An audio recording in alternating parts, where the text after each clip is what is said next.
সামান্য ৭২ জন নিরপরাধ মুসলমান ইমাম হোসেন আলী সালাম তার সাথী সঙ্গীদেরকে হত্যা করার জন্য ২২,০০০ সেনাবাহিনী পাঠানো হলো।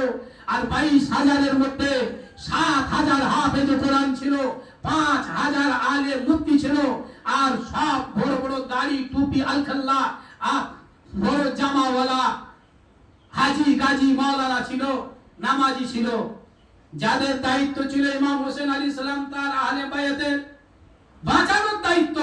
কিন্তু তারা ইমাম হোসেন আলী সালামের তার সঙ্গী সাথীদেরকে, এমনকি ছোট্ট শিশু, সদ্য পোষিত শিশু আলী আসগার রাদিয়াল্লাহু আনহুকে তরবারির আঘাতে কণ্ঠ নালী ভেদ করিয়ে তাকে শহীদ করে দেওয়া হয়েছিল।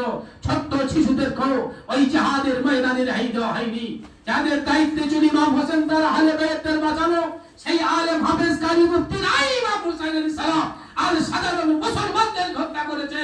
কি হবে এসব আলেম, কি হবে এসব হাফেজ, কি হবে এসব মুফতি কারি, কি হবে এসব নামাজি মুসল্লি, কি হবে এসব দাড়ি টুপি? এই সমস্ত দাড়ি টুপি, এই সমস্ত পাগড়ি গুদড়ি, এই সমস্ত নামাজ রোজা হাজি গাজী আল্লাহর দরবারে সব বরবাদ, সব বরবাদ। ইমাম হোসেন আলী সালামের মহব্বতই হলো ঈমান, নবী পাক সালামের মহব্বতের নাম ঈমান। ঈমান থেকে যারা দূরে সরে গেছে, এই সমস্ত কাফের সব নফসের কারণে, তাদের নামাজ কম ছিল না, রোজা কম ছিল না, ইলম কম ছিল না। কি হবে সব আলেম, কি হবে সব মুফতি, যাদের দায়িত্ব নবী পরিবারে আহলে বায়াতের বাঁচানো, কিন্তু তারা বাঁচানো না, বরঞ্চ তারাই হত্যা করলো।